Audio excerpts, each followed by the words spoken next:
America ইরানকে $300 billion দেবে। America কখনো ইরানের উপর হামলা করবে না। আর আমেরিকা ইরান থেকে সকল স্যাংশন, সকল প্রতিবন্ধকতা তুলে নেবে। এটা হলো সেই এগ্রিমেন্ট যার উপর ইরান আর আমেরিকার ডিল হয়েছে। এই এগ্রিমেন্টে আছে 14টা পয়েন্ট। কিন্তু মজার কথা এখানে, এই পুরো এগ্রিমেন্টে শুধু একটা পয়েন্টে আমেরিকার লাভ, আর বাকি সকল পয়েন্টগুলোতে শুধুমাত্র ইরানের লাভ। চলেন দেখি এই এগ্রিমেন্টে আসলে আছে কি।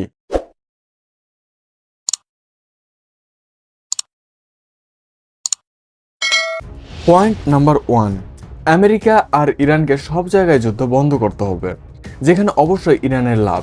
কেননা এই যুদ্ধটা তো ইরান শুরু করেনি, শুরু করেছিল আমেরিকা। পয়েন্ট নাম্বার 2, আমেরিকা আর ইরান দুই দেশই একে অন্যের ইন্টারনাল বিষয়ে হস্তক্ষেপ করবে না। এখানেও ইরানের লাভ, কারণ ইরান তো কখনোই আমেরিকার কোনো বিষয়ে নাক গলায়নি। উল্টা আমেরিকা প্রথম দিন থেকে ইরানের বিষয়গুলোর উপর ইন্টারফেয়ার করতেছিল, আর ইরানের জনগণকে ইরানের বিরুদ্ধে বিদ্রোহ করতে উস্কাইতেছিল। এমনকি ট্রাম্প নিজে টুইটও করেছিল, বলেছিল যে ইরানের জনগণ বের হও আর তোমরা লিডার খামেনের এগেইনস্টে বিদ্রোহ করো। পয়েন্ট নাম্বার 3, আমেরিকা আর ইরানকে 60 দিনের মধ্যে ডিল করতে হবে, যেটা আবার ইরানের জন্য ভালো।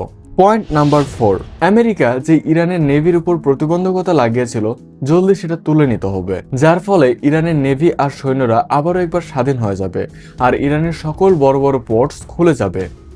Point number 5, Iran state of হরমুজকে 100% খুলে দিবে। U.S. announced today that it's lifting the blockade of the Strait of Hormuz. এদিক দিয়ে প্রত্যেকটা জাহাজকে চলাচল করতে দেবে। এই পয়েন্টটাকে আমেরিকাতে ট্রাম্প নিজের জিত হিসাবে তুলে ধরেছে, কিন্তু এটা একটা খুব ধিক্কারজনক কথা, কারণ এই যুদ্ধের আগেও স্টেট অফ হরমুজ এরকমই খোলা ছিল, আর ইরানও শুধু এই যুদ্ধের জন্য বাধ্যকতাবশত স্টেট অফ হরমুজকে বন্ধ করেছিল। ইরান নিজেই চায় যে এই রাস্তা খুলে যাক, যেন তারা এই রাস্তার মাধ্যমে তাদের ব্যবসা করতে পারে। মানে ইরান নিজেই চায় এই রাস্তাটা খুলে যাক, আর এই পয়েন্টটাও ইরানের জিত। পয়েন্ট নাম্বার 6, এটা সব থেকে ডেঞ্জারাস পয়েন্ট।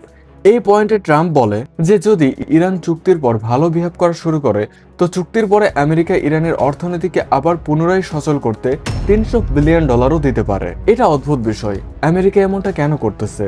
কিন্তু আমেরিকার জন্য এটা কোনো নতুন বিষয় নয়।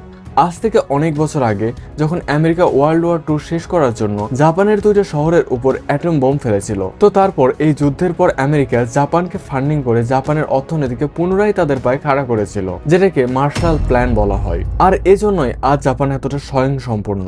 তো যদি আমেরিকা ইরানের সাথেও এমনটা করে, তাহলে ইরানের জন্য এটা অনেক বড় জিত হবে। পয়েন্ট নাম্বার 7, এই পয়েন্টটা ইরানের জন্য একটু মুশকিল পয়েন্ট, কারণ এই একটা পয়েন্ট ইরানকে সারা জীবনের জন্য বদলে দিতে পারে। ইরানের কাছে পুরো দুনিয়ার 12% তেল আছে, আর 16% গ্যাস আছে। মানে ইরানের কাছে কাতার, ইউএই, কুয়েতের মতো দেশগুলোর থেকে অনেক বেশি তেল আছে। কিন্তু তারপরও দেখলে দেখা যাবে ইরান একটা গরিব দেশ, আর এই বাকি দেশগুলো দুনিয়াতে সব থেকে ধনী দেশগুলোর মধ্যে পড়ে। ইরান এই অবস্থায় শুধু একটা জিনিসের কারণে হয়েছে, আর সেটা হলো আমেরিকার sanction. Powerful sanctions will go into full effect. যার কারণে ইরানের কাছে তেল আর গ্যাস সব থাকার পরেও তারা দুনিয়াতে কারোর সাথেই ট্রেড করতে পারছে না, শুধু চায়না আর রাশিয়া ছাড়া, কারণ তারা আমেরিকার নিয়ম নীতির পরোয়া করে না। যদি আমেরিকা ইরান থেকে স্যাংশন সরিয়ে নেয়, তো খুব সহজেই ইরানও সৌদি আর কাতারের মতো একটা ধনী দেশ হতে পারে। Point number 8, atom bomb. এই পুরো এগ্রিমেন্টে এইটা শুধু এমন একটা পয়েন্ট যেখানে আমেরিকার একটু লাভ হতে পারে, কেননা ট্রাম্প এই যুদ্ধটা অ্যাটম বোমের ভিত্তিতে শুরু করেছিল, আর এখন ইরানও এই এগ্রিমেন্টে এটা মানতে প্রস্তুত যে তারা কখনো অ্যাটম বোম বানাবে না। কিন্তু এই কথাটা ইরান শুধু আজ থেকে নয়, 23 বছর আগে থেকে বলে আসতেছে। আজ থেকে 23 বছর আগে যখন আমেরিকা এই অ্যাটম বোমের মিথ্যা বাহানা বানিয়ে ইরাকের সাদ্দাম হোসেনের উপর হামলা করেছিল, ওই সময় ইরানের সুপ্রিম লিডার আলী খমেনি অফিসিয়ালি এটা অ্যানাউন্স করেছিল যে ইরান কখনো অ্যাটম বোম বানাবে না, কেননা অ্যাটম বোম বানানো হারাম। মানে ইরান পেছনের 23 বছর ধরে এটাই বলছে যে তারা অ্যাটম বোম বানাবে না। তো আমেরিকা ইরানের সাথে ওই কথাটাই ডিল করে, যেটা ইরান 23 বছর ধরে বলে আসতেছে। পয়েন্ট নাম্বার 9, যতক্ষণ অবধি আমেরিকা আর ইরান নিউক্লিয়ার ডিলটা করছে না, ততদিন অবধি ইরান তাদের নিউক্লিয়ার প্ল্যান্ট আগের মতনই রাখবে। বাই দ্য ওয়ে, ইরানের নিউক্লিয়ার প্ল্যান্ট এখন একটা মিডিল পজিশনে আছে। ফর এক্সাম্পল, এটা একটা নিউক্লিয়ার প্ল্যান্ট। প্রতিটা নিউক্লিয়ার প্ল্যান্টে এই মেশিনগুলো অবশ্যই থাকবে, যার নাম সেন্ট্রিফিউজ মেশিন, যেটা একদম একটা ওয়াশিং মেশিনের মতো জোরে জোরে ঘুরতে থাকে, কিন্তু এর ভিতরে কাপড়ের বদলে ইউরেনিয়াম থাকে। আর এই মেশিনের ভিতরেই নিউক্লিয়ার রিয়াকশন হয়, যদি এই মেশিন নিউক্লিয়ারকে 5% অবধি রাখা হয় তো তাতে কোনো প্রবলেম হবে না, তা শুধু বিদ্যুৎ উৎপাদনেও ব্যবহৃত হবে। কিন্তু যদি এই মেশিনে ইউরেনিয়াম পিউরিফাইকে 90% অবধি নিয়ে যাওয়া যায় তো তাতে তৈরি হবে অ্যাটম বোম। ইরানের নিউক্লিয়ার প্ল্যান্টে এই সময় ইউরেনিয়াম 60% অবধি পিউরিফাই করে রাখা আছে, মানে নিউক্লিয়ার বোমার এতটা কাছে। আসলে ইরান এটা শুধু আমেরিকা আর ইসরায়েলকে ভয় দেখানোর জন্য করতেছিল। পয়েন্ট নাম্বার 10, আমেরিকা ইরানের ওই সকল টাকাকে রিলিজ করে দিবে যেটা আমেরিকা ইরানের উপর প্রতিবন্ধকতার জন্য ব্লক করে রেখেছিল। আল জাজিরার রিপোর্ট অনুযায়ী আমেরিকা ইরানের 100 বিলিয়নেরও বেশি টাকার উপর নিষেধাজ্ঞা লাগিয়েছে, মানে ইরান $100 বিলিয়ন আবার পেতে যাচ্ছে, যেটা এগেইন ইরানের জন্যই জিত। পয়েন্ট নাম্বার 12, আমেরিকা আর ইরান কিছু মানুষকে সিলেক্ট করবে যারা এই ডিলে সাইন করবে, নট ইম্পর্টেন্ট। পয়েন্ট নাম্বার 13, দুই দেশ একে অন্যের সাথে সমঝোতার জন্য তাড়াতাড়ি এগোবে, আবারও নট ইম্পর্টেন্ট। আর 14 নম্বর পয়েন্ট এটা যে এই এগ্রিমেন্ট ইউএন কর্তৃক সাইন বা সত্যায়িত করতে হবে। মানে এই 14টা পয়েন্টে যে কেউ এটা সহজভাবেই দেখতে পারে যে এই এগ্রিমেন্টে শুধু একটাই পয়েন্ট আমেরিকার ফেভারে আর বাকি 13টা পয়েন্ট ইরানের ফেভারে। কিন্তু এই এগ্রিমেন্ট হওয়া এখনো এতটা সহজ নয়, কেননা যতটা আমরা এই এগ্রিমেন্টের জন্য ইরানের দিক থেকে খুশি হইতেছি ঠিক ততটাই একজন লোক দুনিয়াতে ফুপিয়ে ফুপিয়ে কাঁদতেছে, আর সেটা হলো ইসরায়েলের প্রাইম মিনিস্টার বেঞ্জামিন নেতানিয়াহু। আর ঠিক আগের মতো তিনি এবারও চেষ্টা করতেছেন যে যেভাবে হোক এই এগ্রিমেন্টটা ভেঙে যাক আর আমেরিকা আর ইরানের যুদ্ধ আবার শুরু হোক।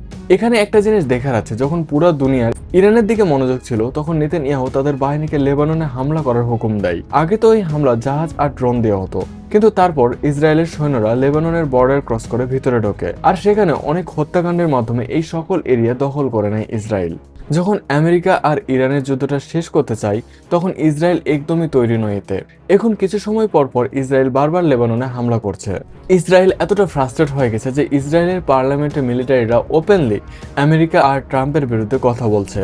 আর ইসরায়েলকে থামানোর জন্য আমেরিকার ভাইস প্রেসিডেন্ট ইসরায়েলকেই ধমকি দিতেছে। আজ থেকে 3 মাস আগে এই যুদ্ধটা যখন শুরু হয়েছিল, যখন সুপার পাওয়ার আমেরিকা আর ইসরায়েল মিলে একা ইরানের উপর হামলা করছিল, আর আজ এই যুদ্ধটা শেষ এইভাবে হইতেছে যে আমেরিকা আর ইসরায়েল নিজেদের মধ্যেই লড়তেছে আর একা ইরান এই যুদ্ধটা জিতে যাইতেছে। তো আজ এতদূর অবধি। আপনারা প্লিজ আমাকে সাপোর্ট করেন, আমার আপনাদের সাপোর্টের খুব প্রয়োজন। আপনাদের সাথে দেখা হবে খুব জলদি আবার। সকলে ভালো থাকবেন, ধন্যবাদ।